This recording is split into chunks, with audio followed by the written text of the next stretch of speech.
What's one thing you have no doubt about? My faith. Faith. Come on, Faith. No doubt. I know it's God's favor for the position I'm in. And all them losses took the toll, so now I savor my wins. I work with niggas I looked up to, now they hate on my pen. And I can't explain these transitions and these phases I'm in. So our Black-owned brand of today is Love's Herb and Garden Shop. So today we're coming to you focuses on holistic well-being. So anywhere from your mentality to your nutrition to your overall well-being in life, Love's Herb and Garden Shop has you covered. You can find them at lovesherbandgardenshop.square.site. Again, that's lovesherbandgardenshop.square.site. You just mentioned about no doubt about your faith. What brings that about? Well, you said one thing, and that was the first thing that came to mind. Mm-hmm. I don't doubt my faith because I think faith got me to this point in my life. I think faith is the reason I'm actually here. I think that if I didn't have faith, I definitely would have ended my life years ago. So I don't doubt that at all. And when you say ended your life years ago, do you mean like, you used to have, thoughts and dark times, that led you to, believe that you weren't worthy of being here, or kind of walk us down that path of what that actually means for you and your experience? So worthiness wasn't it. I just did not like life. I didn't like anything about life. Pretty much up to the age of 8. So up to second grade, I actually loved life. Loved to talk to people, random people. We could be in the grocery store. I have 3 older brothers. At the time, it was the 4 of us and my mom. And I would just walk up to anyone, say hi to them. I'd compliment them on how they looked. I might ask them questions about what they were doing. And my brothers just thought that was really bizarre and would ask my mom to tell me to stop. So I had this just zeal for life. I think I naturally just loved life, loved people. I literally think I came to the planet and I was just like a ball of just love and peace and energy. And then at the age of 8, I started to look different. I outgrew everyone. I then got acne and had to start wearing glasses. And so that meant that the honesty of children also turned on. And it was Rocky Road was the name for the acne. That was the nickname. And then Too Tall Hall was the name about my height in second grade. So pretty clever children. Started early, yeah. And then 4 Eyes was another thing. And so all of that, though, happened at the same time. So you can imagine going from really loving the interactions of others, really just seeing love, and then seeing this other thing. Yeah. And wondering, what is that? And so between 8 and 13, I would say that my life was just up, and like I was constantly ascending up till that change physically. And then I started to descend, and that descent was about a 5-year descent, so that at the age of 13, I could not stand being around people. I did not want to go outside. I was okay going to school, but I went to school because I thought school was so important and learning was so important. But I was no longer interested in making connections with people. I didn't really want to interact with people.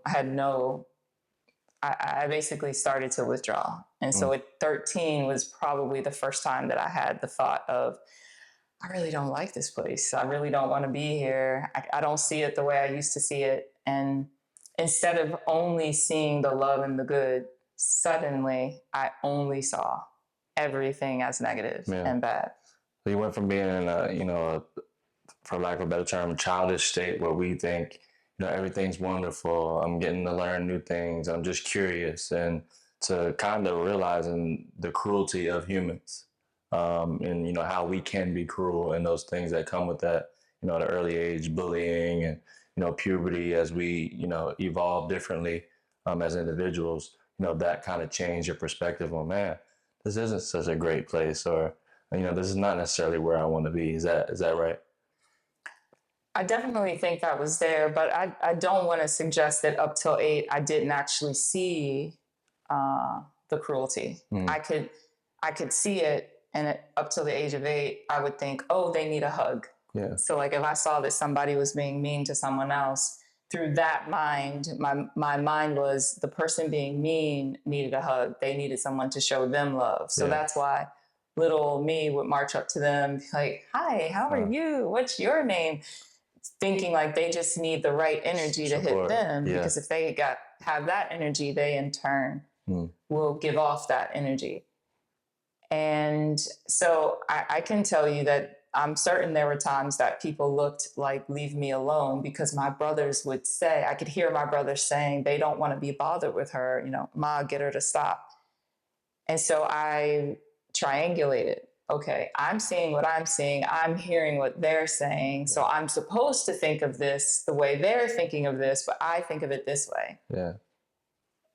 Suddenly, I began to adopt, I think, what my brothers were saying. And instead of still seeking to somehow spread joy or peace or love, I just embraced it and then only started thinking of that. So it was like, this might be an old reference for some, but early on, Wonder Woman back in the day had these bracelets, and I'm pretty sure the modern day one does, but back in the day, because the graphics and all of that weren't as great, like she would put her arm up and you would see something like literally ricochet off, and it was like slow motion. And so I would say my being, my whole existence was one of those big bracelets where it would happen, but it would bounce off. And then all of a sudden I was just getting hit. Right. And like it was no longer bouncing off it.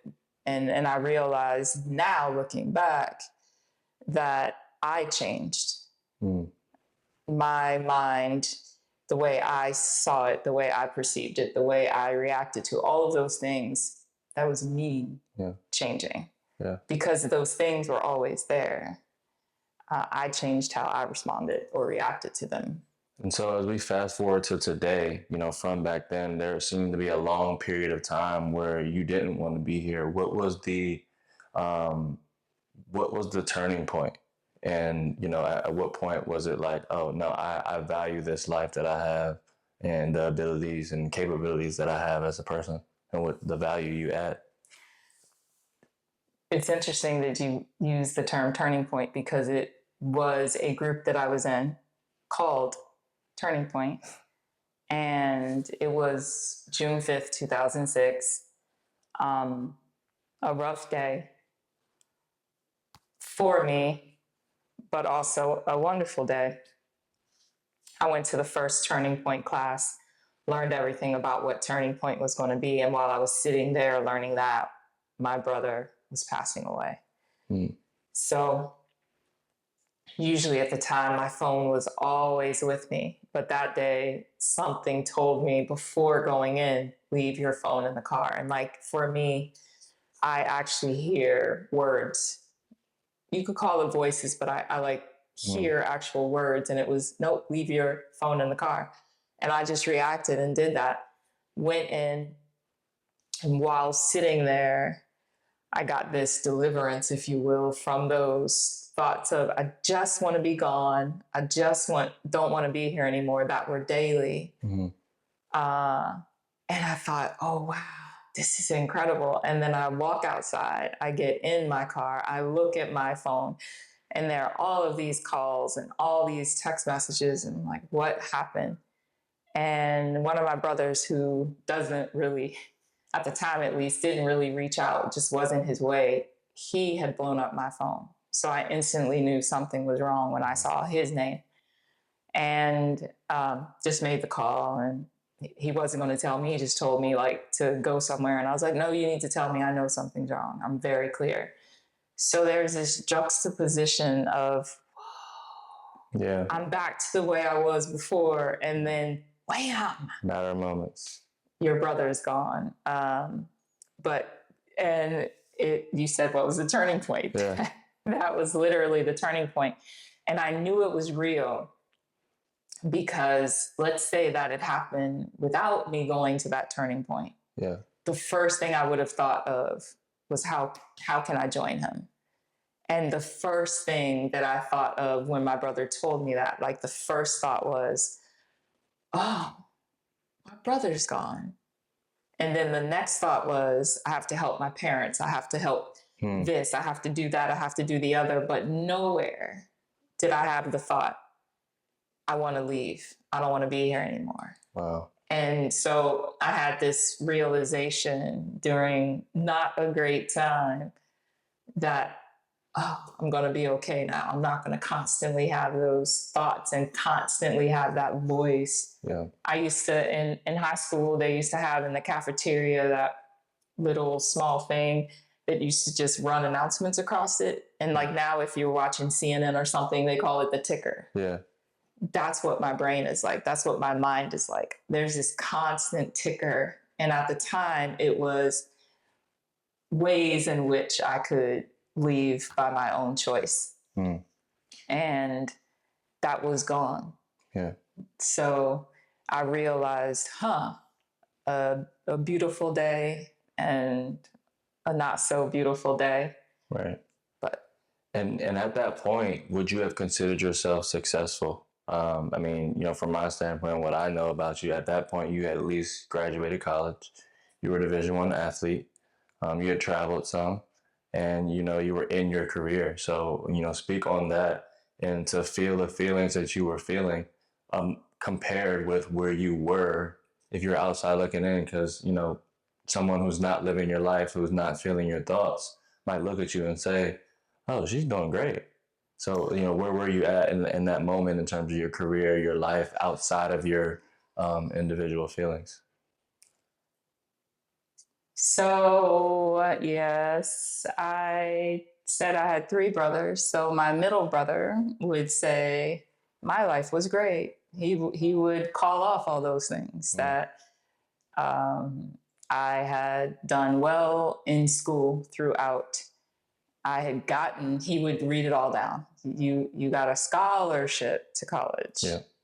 And you were also able, you know, to play a sport while you were there. But his point would have been like, so our parents didn't have to pay for you to go to school. And he would have said, then you got to go to Switzerland and live there while you were playing the sport. And you came home when you realized that, you know, our mom wasn't doing so well and they were trying to figure out what was going on with her. So I fall into my job because I was babysitting someone's child who was in the industry and called and said, I need you to go to my desk and I need you to find this piece of paper. I know exactly where it is. And don't mind my desk, it's a mess, but I know where this piece of paper is. And so my mom, who was a secretary, who would take me to work with her, had taught me how to organize documentation. So I asked the person, can I organize your documentation? Did so, she got home. It wasn't that I organized it. It was when I told her I thought it was fascinating. She said, if you think this stuff is fascinating, you need to be in this field. Yeah.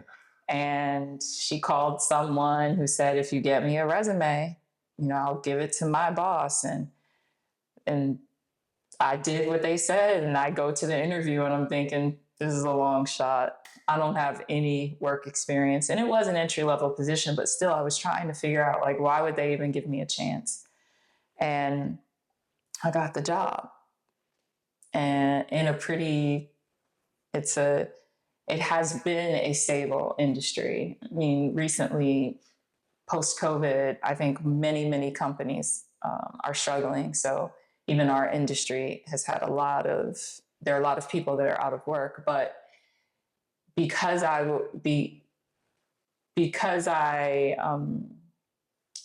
have learned from that brother to see all of the positives, I can say that me babysitting for that person led me into this career, which by that day, even though up to that point, I was still like, I need to leave the planet. I don't want to be here. You know, I don't like it.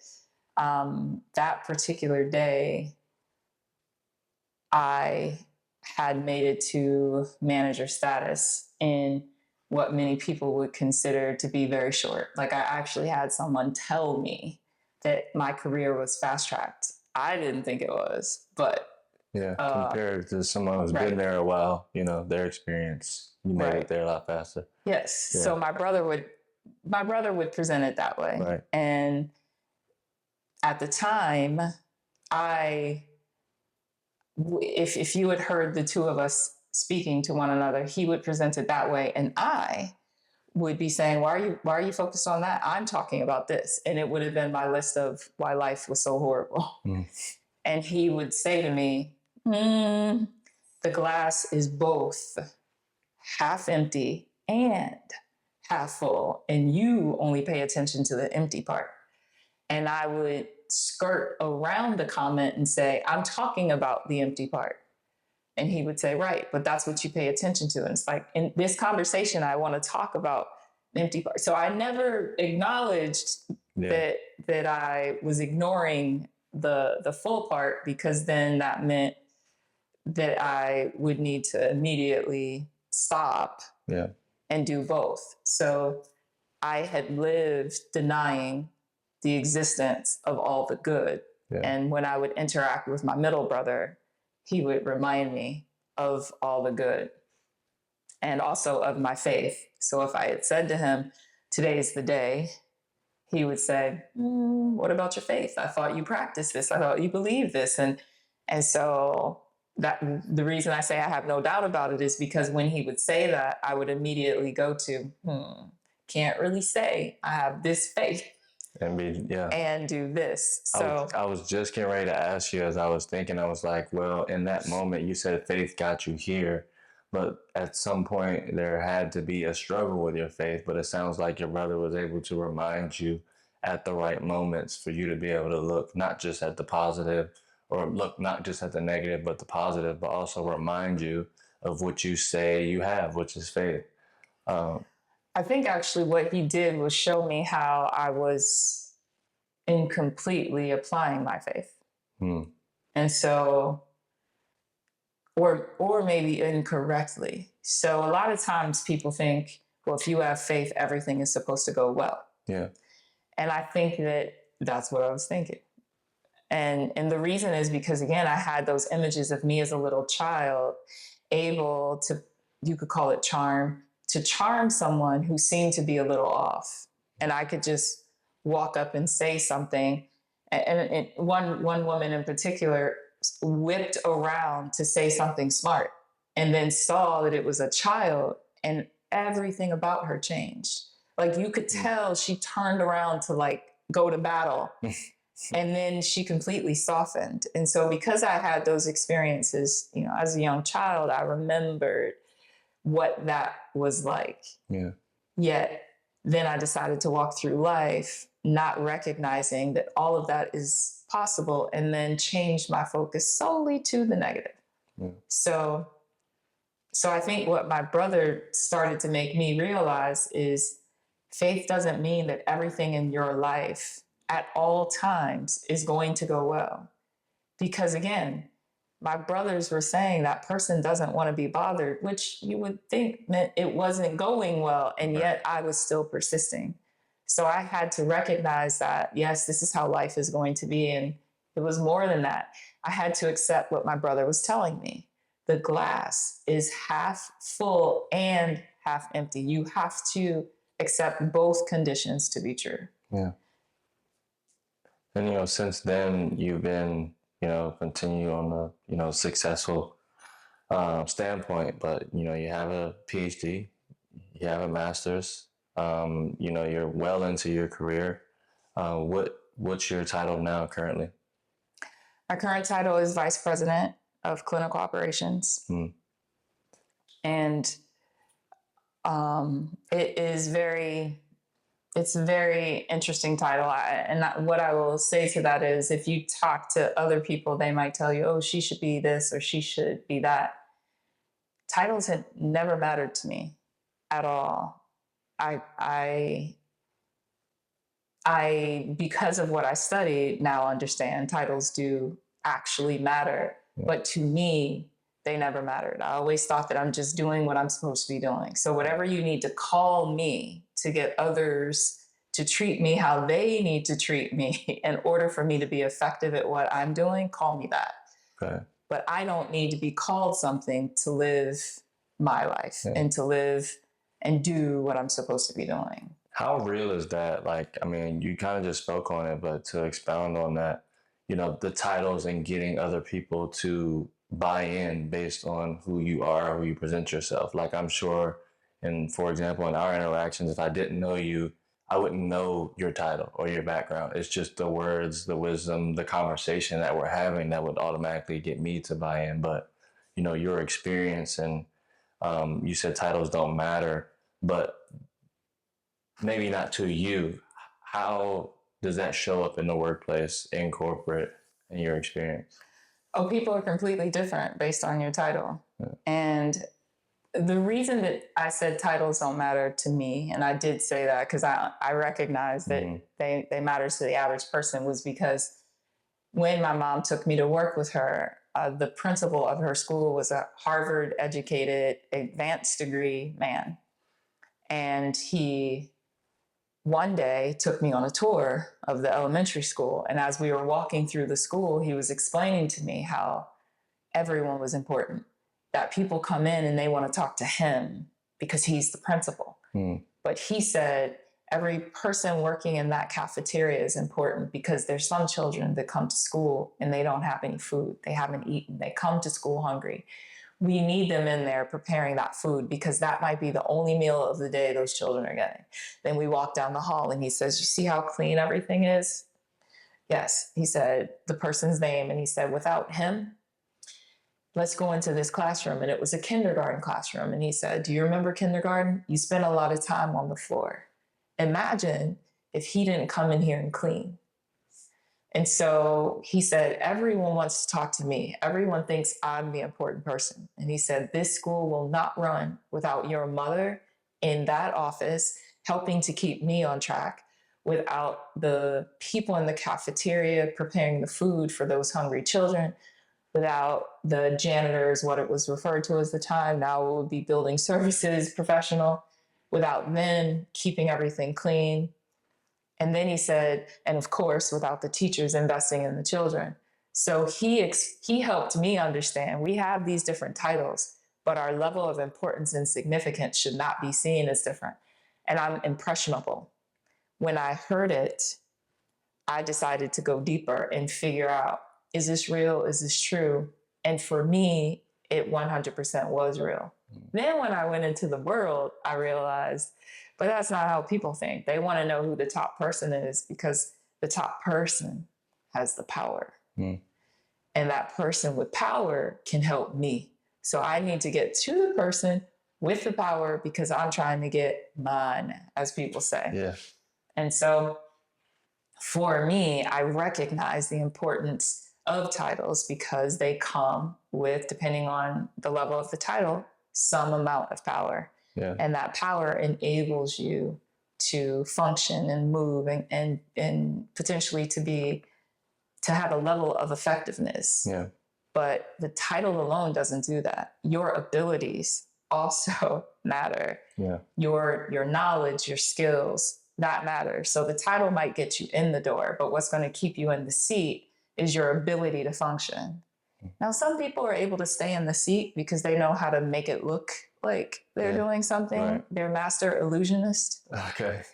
But that is not everyone, or I should say expert illusionists. Yeah. And that is not what everyone's able to do. So title, I think, is only a piece of it. And let's talk about people for a little bit. And you mentioned it a little bit about doing your job. Like you thought, you know, you were doing what you're supposed to be doing regardless of title. And human nature, I feel like, or in my experience, and we've talked about this before, is there are expectations. There's expectations that if I do what I'm supposed to do, it's set up for me to move to the next level. Or, you know, if I have a manager, my relationship with my manager is supposed to look this way. My manager is supposed to do X, Y, Z he's a leader, he or she is a leader. I'm supposed to, get knowledge from them in order to advance. Talk about that a little bit, and what that really means is the truth behind that, expectation versus reality. Um, So I think as a child, my expectation had more to do with me, not others. So that's why I could walk up to somebody that my brothers would say I never should have walked up to and spoken to, and have this whole interaction, because I had no expectations of them. I had an expectation only of myself. Then between 8 and 13, my expectations started to shift to what the other people are supposed to be doing. And that is when I started the descent, because other people oftentimes won't do what you think they should do. Right. That's just life. When I was in that period of my life where my expectations became other-centric, so about what's supposed to happen out there, I think that I was often wrong, because you can't control other people. And because my expectation would have been, you're supposed to do this. So expectation and supposed to, I think of those things together, because people say that a lot. You were supposed to be here. You were supposed to do it this way, right? Supposed to. That's a whole topic by itself. So when I think about expectation, I realized that I was tormenting myself, because I had all of these expectations of others, and I had gone outward with my expectations when I should have gone inward. And throughout my torment, one of my life teachers, who happened to write a book, would quote this phrase that at the time I didn't actually realize was in the book. And I'm pretty sure the teacher told me it was in the book, but I blocked that part out. And I really just focused on the phrase, expectation is the mother of all disappointment, and desire the father. And so when I started to process that, I realized, wait a second. So all those years, I wanted to go. I didn't want to be here anymore. Was because I kept saying, but I expect this, and I expect that, and I expect, and I expect, and I expect, and my expectations weren't being met. So I just wanted out. I didn't want to be around. But the minute that I realized I can only expect things of myself, and even then, there's a limit to that, to be honest with you. I would love to walk through the garden when I'm working in the garden on Saturdays, and I would love to not react to all of the wonderful creatures that happen to be in the form of insects that are there. I expect myself, given how I was raised, to be tough and to not yelp when I see these insects. And yet I do. So even having expectations of yourself, right? You, I think, have to be able to acknowledge and accept that there are things that we can't do. Like, I would not try to go outside right now and fly. I would not try to do that right now. Now, if I could figure out how to do it with some level of certainty, then I would try. But I'm not going to try to go and fly. So I don't set an expectation for myself to fly. We need to be that way to have a peaceful life. I suggest that people be that way. And when I say that way, I mean across the board. Take those expectations and start to challenge them. Figure out why you have that expectation. So that was the work that I was doing. When I hear other people talk, I will often say, well, why do you think it should be that way? Like, help me understand why that's the way it's supposed to be. Because most of the time they're going to begin talking to themselves and say, well, I think, and then then you get to the end of that and it's like, I just think it should be that way. And that's very much like you want it to be that way. Right. And, us as, African-American men and women, there's a history, right, behind how we got here, even the interactions we have on the daily, and, rich history and, fact that I'm still ignorant about.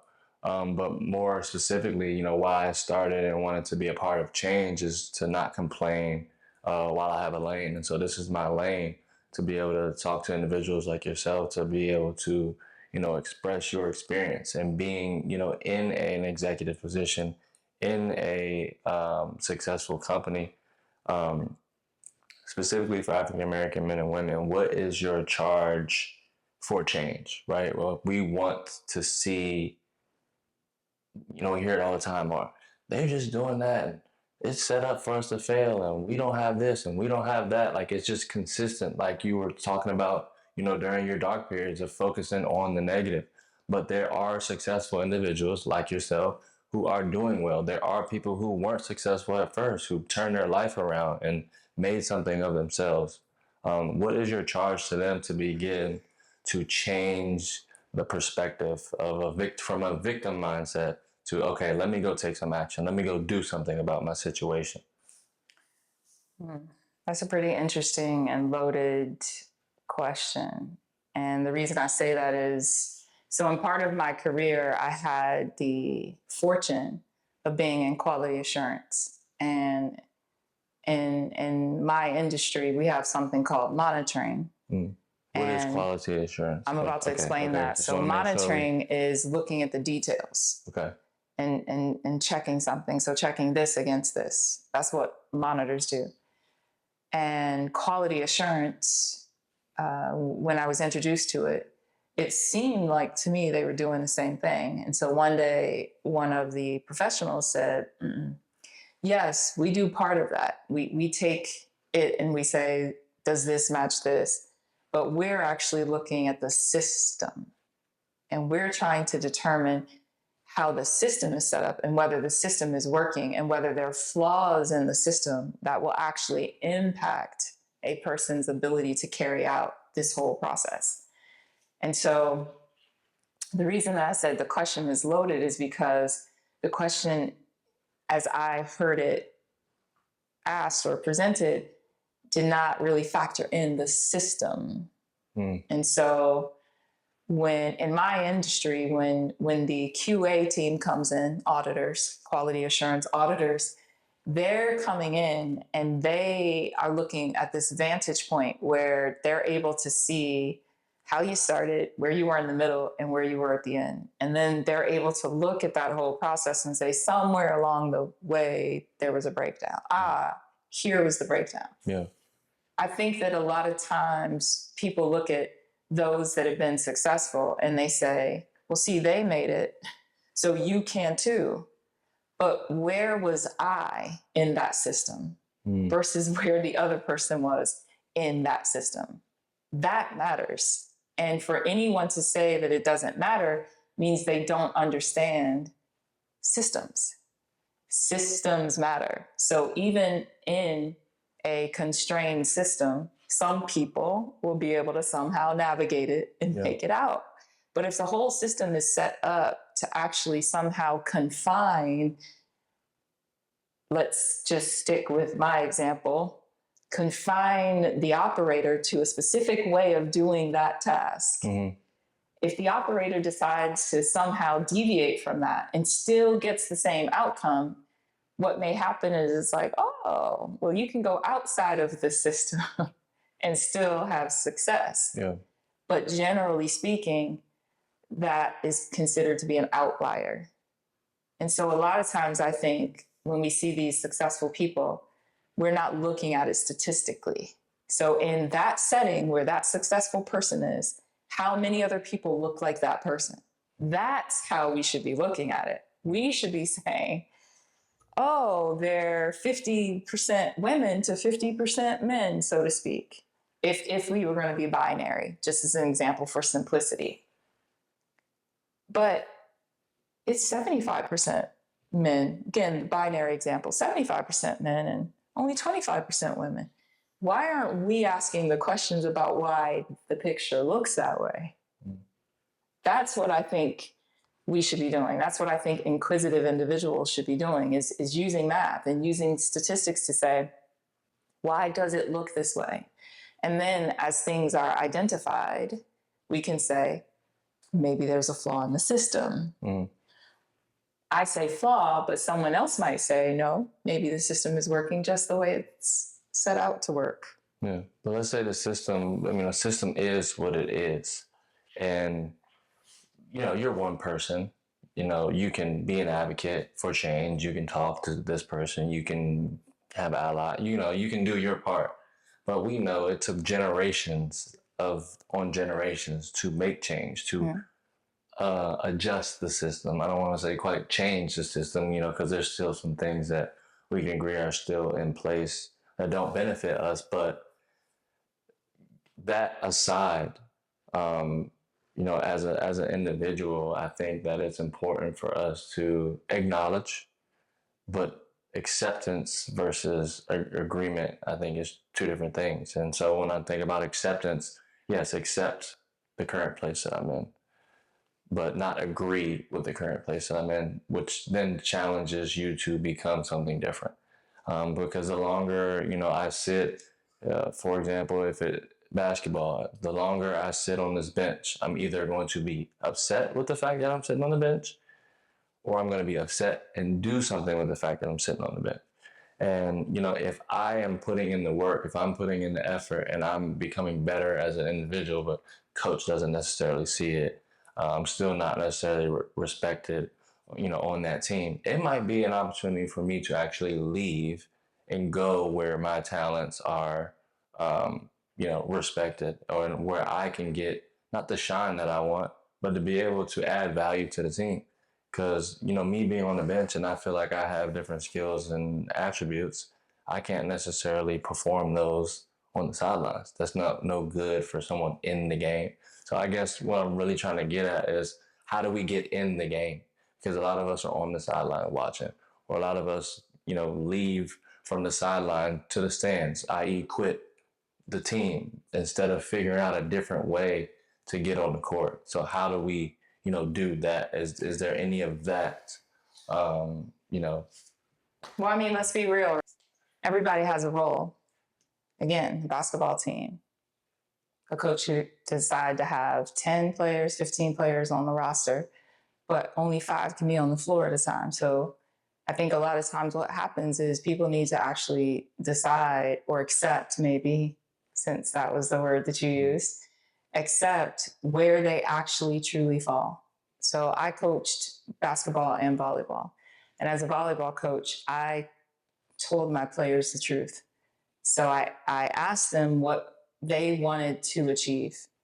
And some of them wanted to achieve beyond their ability.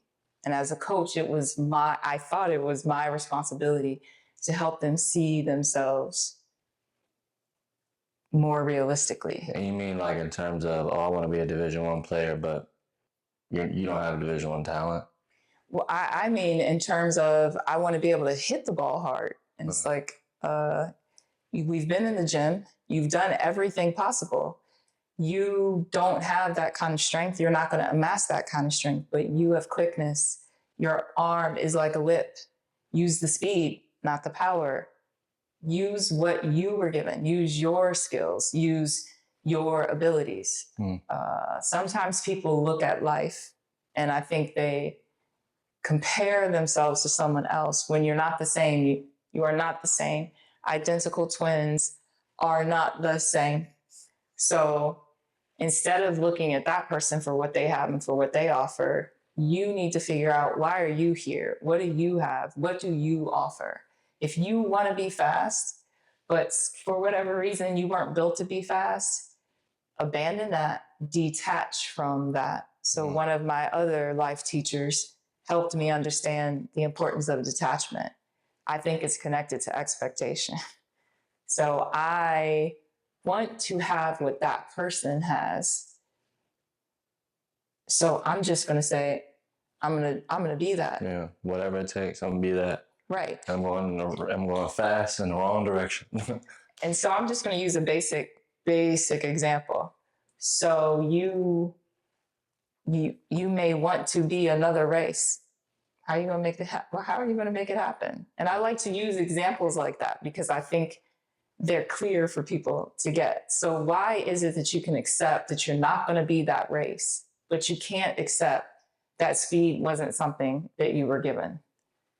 And look for what you were given and then build upon that. So I would challenge that person that is saying, I think I should be on the court on this team. Are you sure?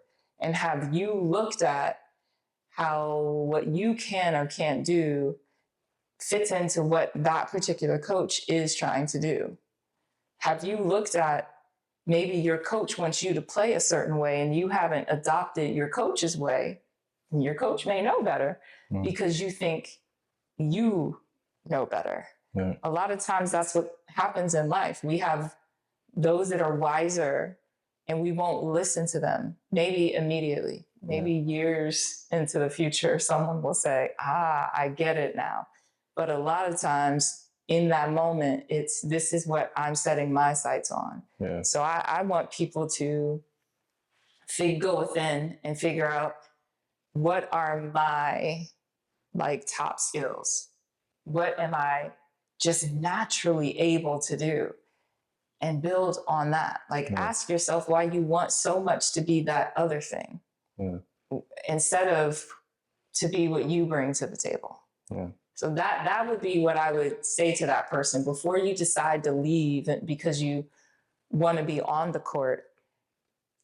Maybe go within and ask yourself, what about this situation am I supposed to be learning and figuring out? What does this situation have to teach me? If you can. Maybe the timing isn't going to be right for someone to get there, but I think role matters. I think timing matters. I think it's no one thing. You have to look at the combination. You have to look at the collection of things. And when you're looking at, we can call them variables, and you're considering all the variables, always start with, am I being honest with myself? And am I edifying myself? Meaning, am I finding the things for myself that I am really good at and figuring out how to make them bigger? Or am I somehow focusing on those things that I see bring attention to others and thinking that's what I need to do so I can get that?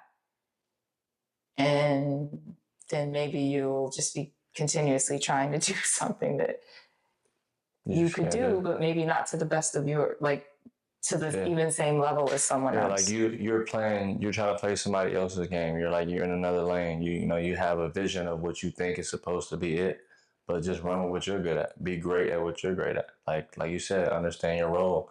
On the court, if you're a sixth man of the year, that's a honorable position if you ask, because sixth man of the year might also mean that you are in the game at the end. Pitchers, there's 12 of them on a team.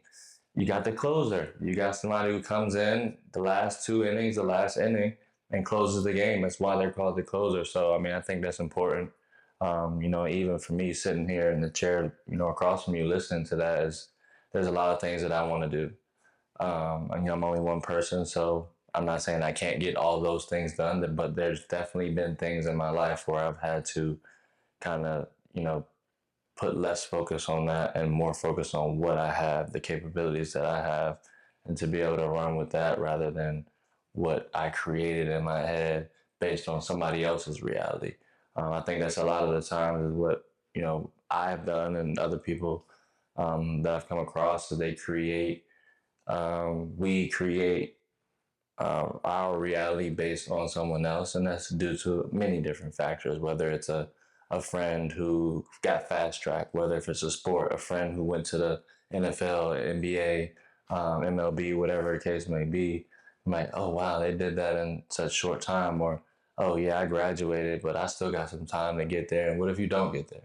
Is there a point where you can accept that and then figure out what your next move is? So, playing your role, that gave me a lot of perspective as I continue to move, what that actually looks like.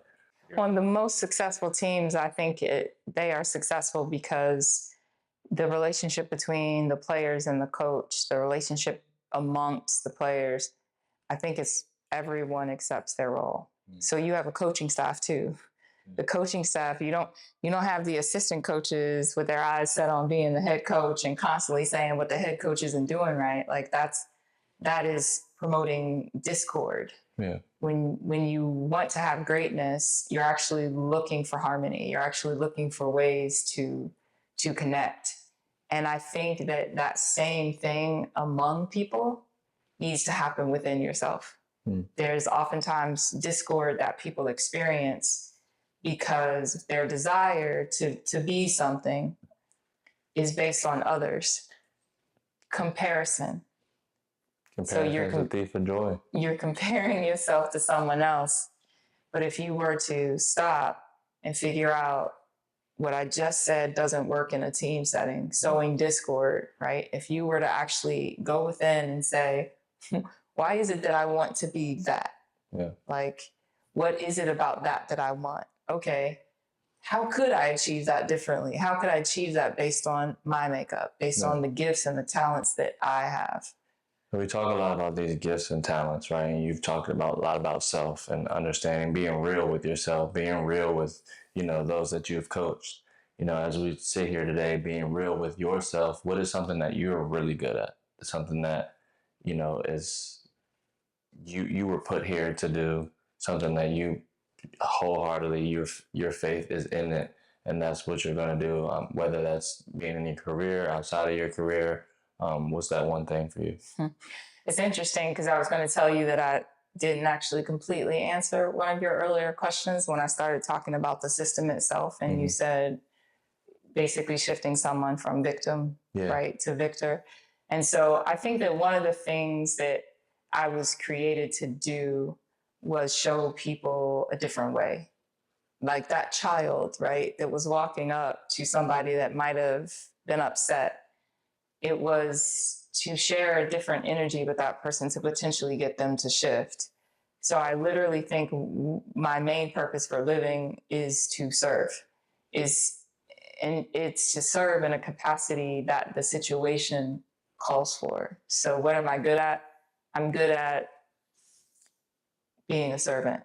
And it could also be why titles never mattered, because to me, when you have a servant's posture, it's about the work that needs to get done. And it is not about the accolades that come along with doing the work. Not against accolades. I am a servant. That means I'm postured differently. For somebody that has a different posture, accolades may be a thing and may matter. So I'm wanting to make sure that I'm clearly stating, I know my purpose, and I know how my purpose is to be lived out. And it was not to be, how much can I get for me? It was, what can I do for us? So me seeing as a child, that person that might have been mean to the other person and wanting that to stop is not condemning the person that was in the moment being mean, but was getting the person that in the moment was being mean to understand what that was doing to the other person, while simultaneously helping that not happen to that other person. So I think victims are real. I think that's a real part of life. If I come over to you right now and I punch you in your face, I did that. You received that. Now you could choose to just feel it. Maybe you're going to ask me, why did I do that? Maybe I'll explain.